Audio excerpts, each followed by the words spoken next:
Somebody called Domo and Kashu because the Devil Gundam returns to wreak havoc in this episode of Gundam Build Divers.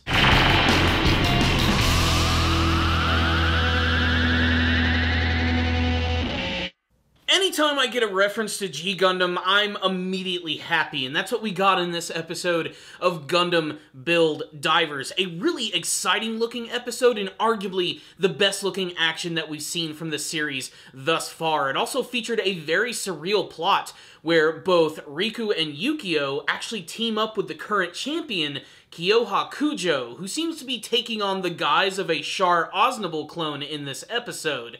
They team up together and do battle against the Devil Gundam itself, and frankly, it's a thing of beauty. But first, let's break down the story of this episode. Riku and Yukio's love of Gunpla has officially influenced the character of Momoka, otherwise known as Momo, and she actually decides to join them in the Gundam Battle Nexus Online in this episode. She doesn't have an opportunity to create an avatar, and she doesn't have any Gunpla, but she makes for a really funny punchline when she's actually transformed into a pink haro with cat ears. It's not only really funny because of the way Sarah reacts to it by hugging her like an actual cat, but it's also great foreshadowing for the fact that her avatar eventually is going to be a cat girl. Before Riku and Yukio decide to go on a mission, they are actually encountered by a mysterious masked individual who doesn't even try to hide his identity. It's Kyoya Cujo, and basically it's just him with a cape and a Char Aznable styled mask. What's really funny though is he doesn't even try to hide who he is. He even says that his name is Kyoya.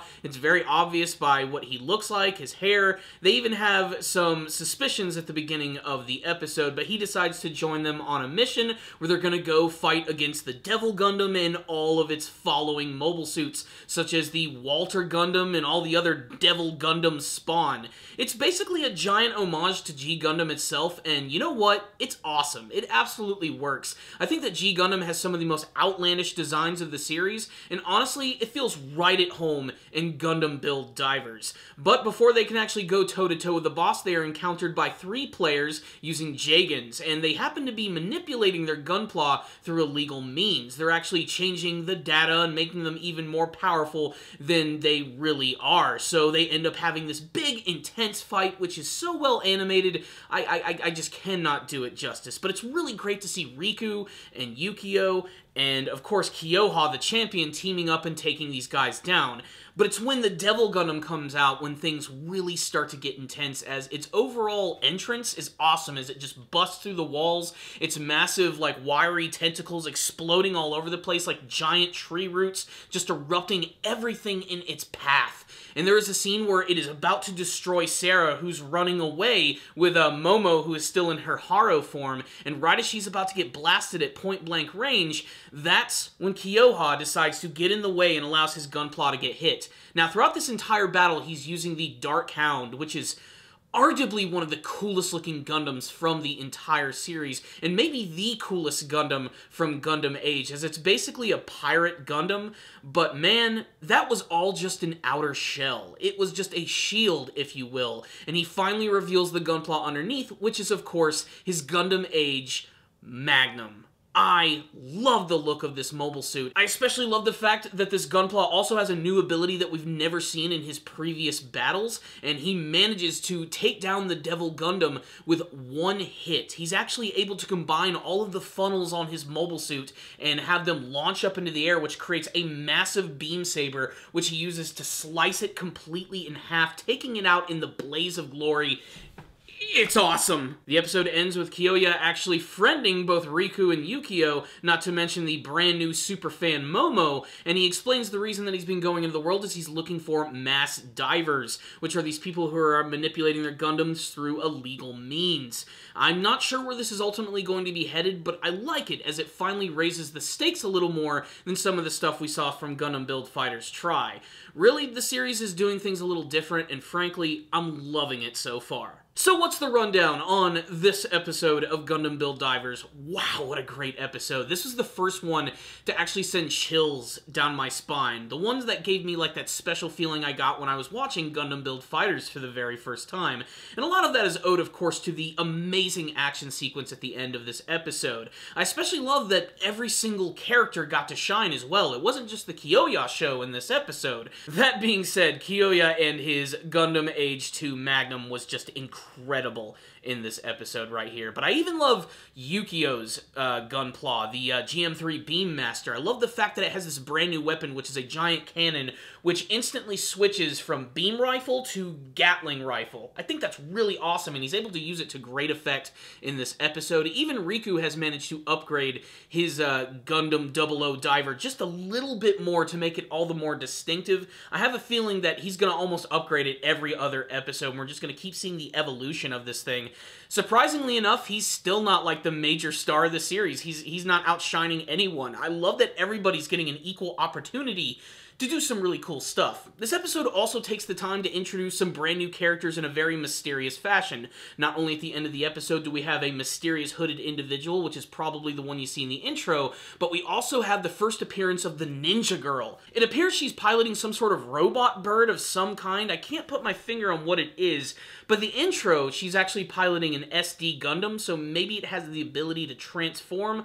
All I know is I want to know more about Ninja Girl, because she barely appeared in this episode at all, didn't even have a line of dialogue, but she certainly left something of an impact. But really, it's that final scene. That amazing sequence of watching them fight in the city was done with so much gusto, and some really interesting camera angles. I really loved seeing all of the characters team up, especially when they did combination-style attacks, like with Kyoya using the Dark Hound to actually use its hook to pull the enemies out of the water, and then Yukio just takes them out with his massive Gatling gun, and you get to see it from like a wide angle of it exploding over the water, and it's just a thing of beauty. The lighting, the explosion, the sound effects, everything just works.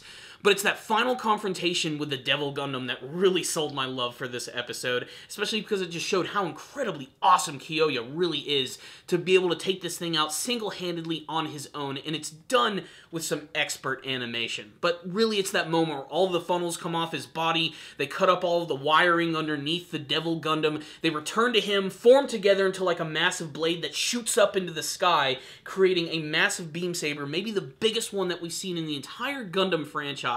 And he just swings it downward, and it just destroys everything.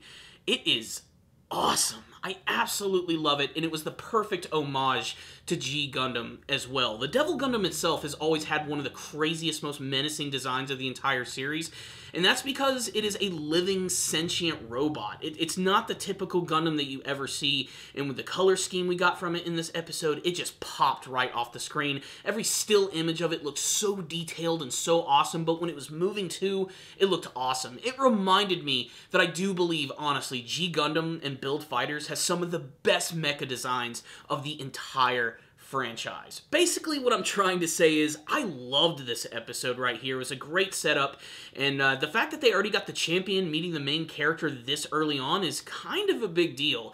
It's also the biggest age difference I think we've seen in terms of the champion and the main character that we've seen in the series. A lot of the times they're the same age, and that gives them more ground for getting to know each other a little bit more, but I almost see the relationship here as more like a big brother and his little brother, and he's just sort of teaching him the ropes and all the amazing things. But let's face it, it's only a matter of time before Riku goes toe-to-toe with the champ himself, and I can't wait to see how all of that is going to go down. Really, this episode was just filled with so much promise of amazingness that the series is going to bring, not to mention they're correcting a lot of the errors that were made in Gundam Build Fighters Try, by one, being inventive, trying different things, and not reusing too much animation, and making the animation look really good this time around. I loved this episode. Even the goofy moments with Kyoya and Rommel at the beginning of the episode where he's constantly like poking his paws because he likes them because they're soft. That's a little weird. Maybe Kyoya and Rommel get along a little too well. All I know is that scene was funny, and it showed that these characters aren't afraid to show their more relaxed side. I'm even more excited for the next episode, as it looks like they're going to introduce that one half-man, half-wolf, and I can't wait to see his Gundam. It seems to be based on the Ultron or the Dragon Gundam or the combination of a couple of different ones. Can't wait to see more of that and more from this amazing series right here. Guys, check out Gundam Build Divers. It's freaking great. This was a fantastic episode from a production standpoint, storytelling standpoint. It was just super awesome and fun to watch. I'm giving this one a 5 out of 5. Check it out, Gundam fans. I'd love to hear your thoughts about it in the comments section below. What did you think about the meeting between the champion and the main character in this episode? The return of the Devil Gundam. Did you have any favorite moments or scenes from this episode? And what do you hope to see from the rest of Gundam Build Divers? Thank you guys so much for watching this review. I'll see you guys next time. And as always, stay damn down, baby.